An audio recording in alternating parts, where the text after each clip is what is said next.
Hai. Selamat datang kembali di channel Min Donghua. Kali ini kita akan melanjutkan cerita Donghua, Battle Truck di Heaven. Nggak pakai lama lagi, langsung aja kita ke ceritanya. Check it out. Di bawah suara menderu terus menyebar. Sekarang seluruh pilar Tianjun mulai bergetar hebat. Sepertinya dia benar-benar tersentuh oleh Xiaoyan, sehingga lapisan debu padat menutupinya. Di bawah getaran itu, sebuah retakan dari pilar Tianjun menyebar. Kemudian lapisan debu mulai runtuh dengan gila-gilaan. Setelah pilar Tianjun menumpahkan lapisan debu di area yang luas, pilar Tianjun mulai terlihat mengungkap warna sebenarnya. Pada saat ini, Xiaoyan terus mencoba yang terbaik untuk mencabut pilar ini. Namun meskipun tubuh fisiknya belum mencapai 10.000 kaki, karena itu juga merupakan batas yang bisa dicapai oleh dewa asli alam leluhur biasa. Meskipun tubuh fisik yang mencapai ribuan kaki juga memiliki kekuatan sungguh menakjubkan, namun itu masih sangat sulit untuk benar-benar menggoyahkan pilar Tianjun ini. Bahkan Xiaoyan yang telah mencoba yang terbaik saat ini, tapi itu hanya membuatnya sedikit bergetar. Mendapatkan pilar ini adalah suatu keharusan, gumam Xiaoyan sambil memegang pilar Tianjun. Bagaimanapun Xiaoyan dapat merasakan fluktuasi kuno yang berasal dari pilar ini, sehingga dia memiliki perasaan yang bagus. Lagi pula sejauh ini Xiaoyan belum memiliki harta karun sebesar itu, dan sekarang Xiaoyan telah melihat seni bela diri yang diwarisi dari para dewa asli sebelumnya. Dan Xiaoyan juga memiliki tubuh fantasi emas. Tapi Xiaoyan belum memiliki senjata yang sangat besar untuk digunakan dewa aslinya. Hanya saja sekarang Xiaoyan belum mengetahui bahwa pilar Tianjun sebenarnya berasal dari klan dewa asli. Dan Xiaoyan hanya merasa bahwa pilar Tianjun tampaknya sangat konsisten dengan dewa asli super raksasanya. Lagi pula dengan ukuran tubuh dewa asli super raksasa yang sangat besar, sangat sulit untuk mencari senjata yang cocok juga. Jadi seolah-olah pilar Tianjun ini dibuat khusus untuk Xiaoyan. Tapi karena dia tidak dapat mendapatkan warisan, Xiaoyan harus mencabut pilar Tianjun dan paksa. Dan itu tidak sederhana kelihatannya. Karena sekarang Xiaoyan hanya bisa menggoyangkannya sedikit. Segera cahaya kemasan bersinar di mata Xiaoyan. Tampaknya dewa asli super raksasa harus digunakan untuk benar-benar menariknya. Tuar! Pada saat ini, Lin Tian dan lainnya masih menatap Xiaoyan yang sedang memeluk pilar Tianjun dengan erat. Namun tanpa tanda apapun, tiba-tiba terjadi ledakan dan suara dentuman terdengar sangat keras. Meledakkan diri. Bagaimana situasinya? Saat Xiaoyan meledak, keempat sosok itu terkejut hampir secara bersamaan, karena adegan ini adalah sesuatu yang tidak mereka duga. Tunggu, ada yang salah. Jika itu adalah penghancuran diri, tidak mungkin bagi kita di sini bisa aman dan sehat. Jadi ini bukan penghancuran diri. Tepat ketika mereka berempat terkejut, daging dan darah sosok besar Xiaoyan yang tak terhitung jumlahnya terus meledak, dan mereka sebenarnya terputus dalam kilat emas. Namun hal pertama yang menarik perhatian keempat orang itu adalah kerangka putih yang sangat besar. Dan di antara kilatan emas yang tak terhitung jumlahnya, yang mereka lihat hanyalah daging dan darah dari tulang putih, yang tumbuh dengan sangat cepat, hingga mengembun menjadi raksasa yang agung dan besar. Melihat adegan ini membuat mereka berempat membuka mulut. Namun dengan ukuran tubuh yang sangat besar bukanlah hal yang paling mengejutkan. Tapi kekuatan ki dan darah memancar darinya. Mereka merasakan perasaan tercekik, ini jelas tidak palsu. Orang ini menjadi lebih kuat lagi. Sebenarnya orang ini berada di ranah apa? Karena aura terpancar darinya sungguh membuat jantung saya berdebar-debar, kata Lan Tian sambil tersenyum pahit. Pada saat ini sosok besar Xiaoyan berjalan dikelilingi dengan cahaya keemasan di sekujur tubuhnya. Sekarang Xiaoyan tidak membutuhkan lengannya untuk memeluk pilar Tianjun, dan dia hanya merentangkan telapak tangan Anda untuk memegangnya. kemudian mulai menarik dengan kuat. Kali ini pilar Tianjun akhirnya dapat dilepaskan, karena sepertinya saat Xiaoyan menariknya keluar dari tanah sedikit demi sedikit, potongan besar pilar Tianjun pecah berkeping-keping. Perlahan-lahan dan Xiaoyan dapat melihat bahwa pilar Tianjun yang bersinar samar-samar.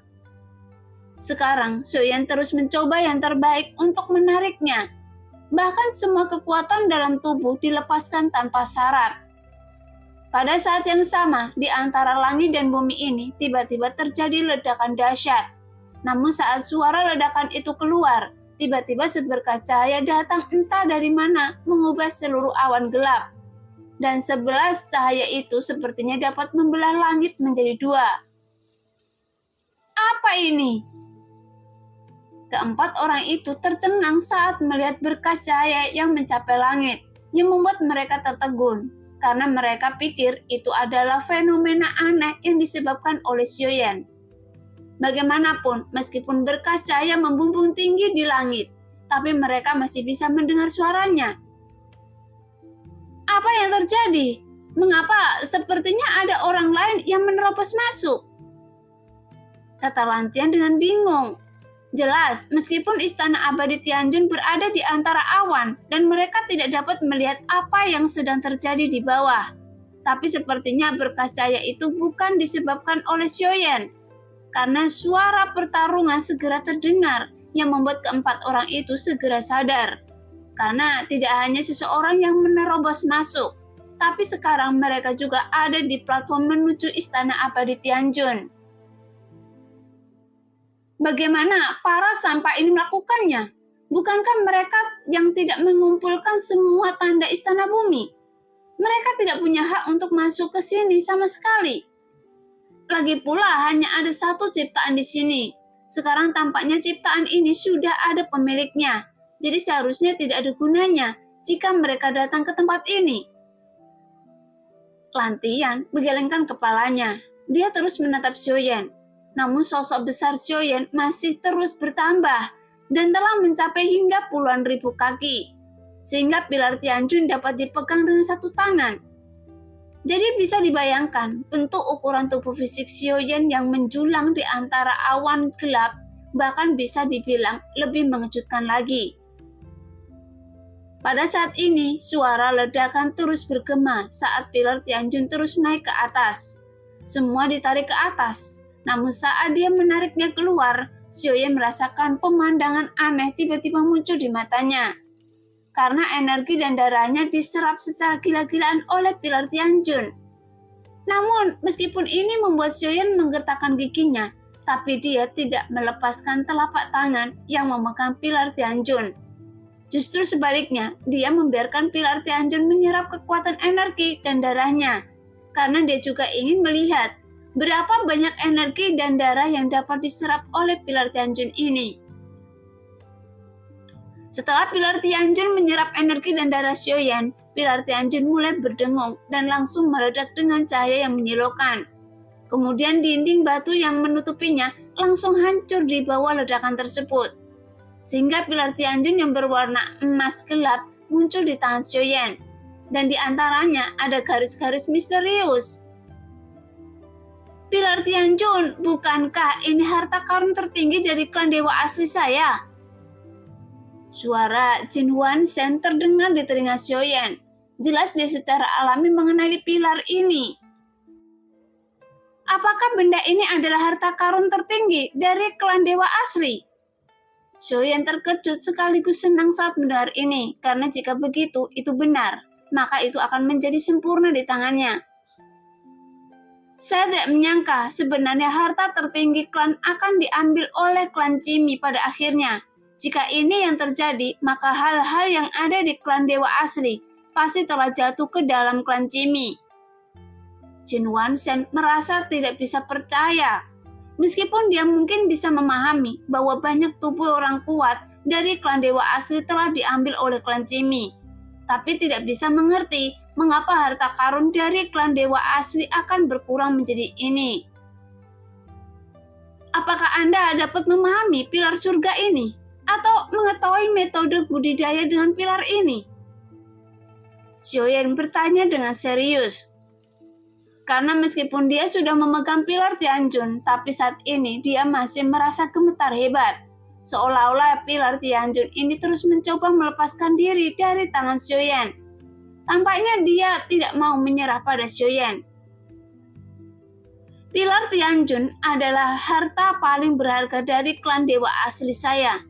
Bahkan jika itu saya yang memegangnya, mungkin saya juga tidak memiliki kualifikasi untuk menggunakannya. Adapun cara budidayanya, tentu saja tidak ada. Jin Huanshen menghela nafas panjang, sepertinya setelah dia melihat pilar Tianjun, itu langsung membuatnya merasa sedih. Saat merasakan kesedihan dalam kata-kata Jin Huanshen, Xiaoyan juga tidak bertanya lagi. Lagi pula karena tidak ada metode budidaya, maka sekarang Xiaoyan harus menemukan cara untuk menaklukkan pilar Tianjun sepenuhnya. Tapi saat Xiaoyan yang sedang berpikir, tiba-tiba seberkas cahaya melonjak dari ujung dan langsung menghantam tubuh besar Xiaoyan dengan keras. Tuar! Segera di bawah ledakan ini, tubuh Xiaoyan bergetar hebat. Namun meskipun tubuhnya terkena sinar kepunahan dan sebuah tanda hitam muncul di tubuh Xiaoyan. Karena dengan sinar cahaya tersebut, tapi itu tidak terlalu menyakiti Xiaoyan. Namun Xiaoyan juga segera merutkan kening. Pada saat yang sama, Lantian dan lainnya juga tercengang saat melihat pemandangan itu.